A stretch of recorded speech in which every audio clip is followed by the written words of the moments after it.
সারা দেশে পুলিশের যে গ্রেপ্তার অভিযান, তাতে শুধু বিরোধী দলের নেতাকর্মী নয়, ছাত্র, শিক্ষক কেউই বাদ যাচ্ছে না।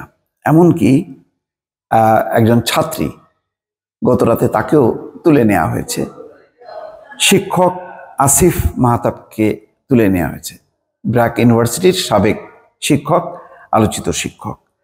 আর শামসুন্নাহার হলের সমন্বয়ক, এই কোটা বিরোধী ছাত্র আন্দোলন, সেই আন্দোলনের সমন্বয়ক নুসরাতকেও তার বাসা থেকে তুলে নেওয়া হয়েছে। এই গ্রেপ্তার, এই ধরপাকড় কতদিন চলবে? কতদিন এই অশান্তি থাকবে? দর্শক দেখুন, যে বলা হচ্ছে, এবং খুবই গুরুত্বপূর্ণ বিষয়, যে এখন অভিযোগ বলতে হচ্ছে। কেননা কোনো কর্তৃপক্ষ গ্রেপ্তারের সময় বা গ্রেপ্তার পরপর স্বীকার করছে না যে তারা গ্রেপ্তার করেছে। ঘটনা ঘটার অনেক পরে তারপরে যে পুলিশ বলছে, এবং অধিকাংশ ক্ষেত্রেই ডিবি পুলিশের অভিযান চলছে। এর আগে যতগুলো ঘটনা ঘটেছে সবগুলি মোটামুটি ডিবি পুলিশের পরিচয় বা বিভিন্ন সংস্থার নাম দেয়া হলেও পরে দেখা যাচ্ছে যে তারা আছে ডিবি পুলিশের হেফাজতে। ইতিমধ্যে 5 জন সমন্বয়ক তারা ডিবির হেফাজতে। কেন? তাদের নাকি নিরাপত্তার ঘাটতি হয়েছে। এখন এই ছাত্রী যিনি বাসায় ছিলেন তাকেও আনা হলো, তারও নিরাপত্তার ঘাটতি। নিশ্চয়ই বলা হবে, এখনো পর্যন্ত যেহেতু স্বীকার করেনি পুলিশ।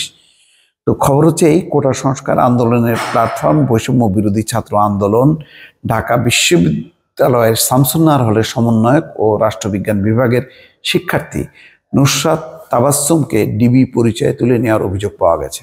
রোববার ভোর 5টায় মিরপুরের একটি বাসা থেকে তাকে তুলে নেওয়া হয় বলে জানিয়েছেন বৈষম্য বিরোধী ছাত্র আন্দোলনের সমন্বয়ক ও ঢাকা বিশ্ববিদ্যালয়ের ছাত্র আব্দুল মান্নান মাসুদ। এই যে জানালো আব্দুল মান্নান মাসুদ, একদিন দুদিন পরে দেখবেন যে ওই মাসুদ আবার গ্রেপ্তার বা আটক। এছাড়া আরেক সহ সমন্বয়ক রাশিদুল ইসলাম রিফাতও ফেসবুকে দেওয়া এক পোস্টে বিষয়টি জানিয়েছেন। আব্দুল হান্নান মাসুদ বলছেন, নুসরাত তাবাসসুম আপুকে আজ ভোরে সাদা পোশাকধারী আইন শৃঙ্খলা বাহিনী তুলে নিয়ে গিয়েছে। অবিলম্বে তার সন্ধান ও মুক্তি চাই। আচ্ছা, এর পাশাপাশি ইন্টারেস্টিং হচ্ছে যে এই কোটা আন্দোলনের সাথে তার সম্পৃক্ততাকে আমি বুঝি না।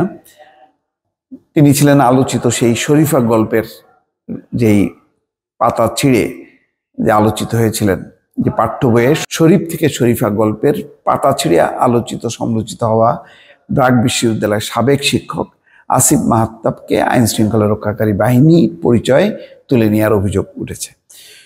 শনিবার রাত 1টার দিকে তাকে উত্তরার 9 নম্বর সেক্টরের বাসা থেকে ডিবি পরিচয়ে আটক করে নিয়ে যাওয়া হয়।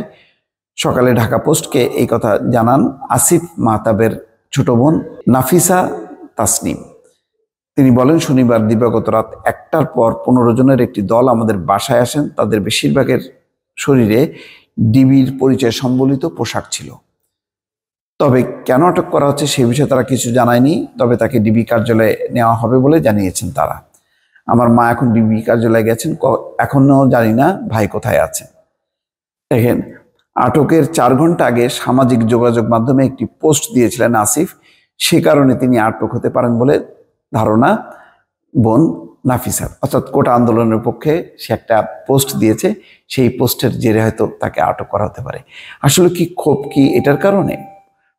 কোটা আন্দোলনের পক্ষে বা বর্তমান পরিস্থিতিতে সরকারের সমালোচনা করে অনেকে পোস্ট দিচ্ছেন, কিন্তু এই আসিফ মাহতাবের উপরে ক্ষোভ কেন? ক্ষোভ হচ্ছে ওই শরীফ থেকে শরীফা, এই যে গল্পের যেই কনসেপ্ট পাঠ্য বইতে সন্নিবেশিত করা হয়েছিল, তার প্রতিবাদ করেছিলেন।